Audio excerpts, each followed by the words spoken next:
کہ دین کا جو کانٹینٹ ہے، ہم کہتے ہیں قرآن و سنت جو ہے دین کے مشمولات ہیں، تو کیا یہ اپنی ذات میں کوئی اتنی ایمبیگوس چیز ہے کہ ہر زمانے میں مختلف اہل علم اٹھتے ہیں اور اپنے زاویہ نگاہ کے مطابق اس کو سمجھتے ہیں اور ایک تعبیر وجود پذیر کر دیتے ہیں؟ ہم دیکھتے ہیں پہلے امام غزالی نے صوفیانہ تعبیر وجود پذیر کی، پھر مولانا مودودی نے سیاسی تعبیر کی بنیاد رکھی، اور اب آپ لوگ ایک تعبیر پیش کر رہے ہیں. تو کیا دین کا کانٹینٹ اپنی ذات میں کوئی واضح احکامات اور ان کی کوئی تفہیم نہیں رکھتا کہ ہر کوئی اپنے حساب سے اس کی تعبیر دے دیتا ہے؟ دین کے کانٹینٹ کے دو پہلو ہیں. ایک پہلو وہ ہے جو میری آپ کی عملی زندگی سے تعلق رکھتا ہے، جس میں اللہ تعالیٰ کے ہم سے کچھ مطالبات ہیں. ہم نے نماز پڑھنی ہے، روزہ رکھنا ہے، زکوٰۃ ادا کرنی ہے، حج کرنا ہے، بچے پیدا ہوں، ختنہ کروانا ہے، نکاح و طلاق کے معاملات کیا ہیں، یہ سب کی سب جاری سنتیں ہیں. اجماع اور تواتر سے مسلمان اس کو آگے منتقل کر رہے ہیں. وہاں پر تو انڈرسٹینڈنگ کا کوئی سوال ہی نہیں پیدا ہوتا. اس سے آگے بڑھ کر دنیا کی ہر فیلڈ کے اندر بعض لوگ چیزوں کا علمی مطالعہ کرتے ہیں، اختصاصی مطالعہ کرتے ہیں، اس کے اندر اترتے ہیں. دیکھیے، میں آپ سب یہ جانتے ہیں کہ حفظان صحت کے بنیادی اصول کیا ہیں. کھانا صاف ستھری جگہ پہ رکھا جائے، اس کو کھایا جائے، وہ پرانا نہ ہو، اس میں کوئی سڑان اور بو نہ آ رہی ہو. اس سب کا ہم سب خیال رکھتے ہیں، لیکن اس کے باوجود لوگ بیمار ہو جاتے ہیں. جب بیمار ہو جاتے ہیں تو ان کو اطباء کے پاس جانا پڑتا ہے، ڈاکٹروں کے پاس جانا پڑتا ہے. تو ڈاکٹر کیا کرتا ہے؟ ڈاکٹر اصل میں آپ کے پورے جسم کا جائزہ لیتا ہے. وہ ان عوامل کو جاننے کی کوشش کرتا ہے جو بیماری کا سبب بنا ہے. آپ کے اندر اللہ تعالیٰ نے جو بیماری سے مدافعت کی صلاحیت رکھی، اس کو جگانے کا کام کرتا ہے. تو یہ اختصاص کا کام ہے. دین کے علماء بھی یہی کرتے ہیں.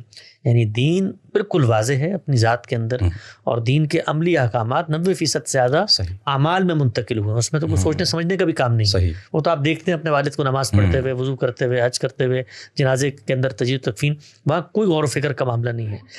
مسئلہ اس وقت پیدا ہوتا ہے کہ جس وقت آپ کے سامنے کوئی دینی حکم بیان کیا جاتا ہے، آپ اس دینی حکم کی علت کو جاننا چاہتے ہیں، اس کی مقصدیت کو جاننا چاہتے ہیں، اس کی ریلیونس کو جاننا چاہتے ہیں، یا اس حکم کو سمجھنے میں دو انڈرسٹینڈنگ ڈیولپ ہو جاتی ہیں، ان کی اختلاف کی نوعیت کو جاننا چاہتے ہیں، اور پھر اس کے بعد شعوری طور پر کسی ایک رائے کو اپنانا چاہتے ہیں. تو یہاں پر اہل علم سامنے آتے ہیں جو پورے کے پورے مذہب پر، الہامی روایت پر، اس کے پس منظر پر، انبیاء کے اجتہادات پر، ان سب پر غور و فکر کرتے ہیں. پھر آپ صلی اللہ علیہ وسلم کی نسبت سے ایک بہت بڑا ذخیرہ جو دین ہی کی تفہیم و تبیین پر مبنی ہے، اخبار احاد کا، ان پر غور و فکر کرتے ہیں.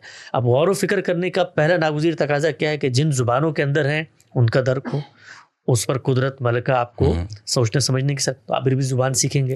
اب عام آدمی تو یہ نہیں کر سکتا کہ اپنی روزمرہ کی مشقتوں کو چھوڑ کے وہ زبان و بیان کے معاملات کو حل کرے. اسی طریقے سے اگلا جو ناگزیر تقاضا ہے وہ یہ کہ جس مسئلے پہ آپ غور و فکر کر رہے ہیں اس پر آپ سے پہلے بھی کچھ لوگوں نے غور و فکر کیا ہو، تو لٹریچر ریویو کا کام ہے، وہ بھی عربی میں ہے. تو تعبیرات کو پڑھنا، غور و فکر کرنا، یہ اختصاص کا کام ہے. تو دین کہیں پر بھی ایمبیگوس نہیں ہے، لیکن دین اس دنیا میں جس طریقے سے میرا اور آپ کا امتحان ہے، اسی طرح اہل علم کا بھی امتحان ہے. یہ دنیا کے بارے میں بات ہمیشہ ذہن میں رکھیں کہ صرف عمل کا امتحان نہیں ہے، علم کا بھی امتحان ہے.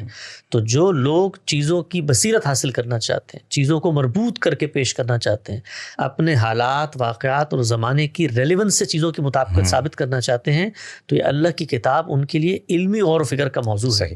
تو یہ ان کا کام ہے، ان کو کرنا چاہیے. عام آدمی کو جس وقت کوئی ایمبیگوٹی محسوس ہو تو وہ 2-3 تعبیرات ہوتی ہیں ہمیشہ، ان سب کے پاس جائے، اہل علم کی صحبت میں بیٹھے اور ان سے ان کے دلائل کو جاننے کے، وہ جو دلائل وہ بیان کرتے ہیں اس کی بنیاد علم اور عقل کے مسلمات اور کامن سینس ہوتا ہے. تو وہ ایمبیگوٹی بڑی آسانی سے بالکل اسی طرح دور ہو سکتی ہے جس طرح میں بیمار ہوں تو 2-3 ڈاکٹروں کا اختلاف رائے میں اپنی عقل کی بنیاد پہ دور کر لیتا ہوں.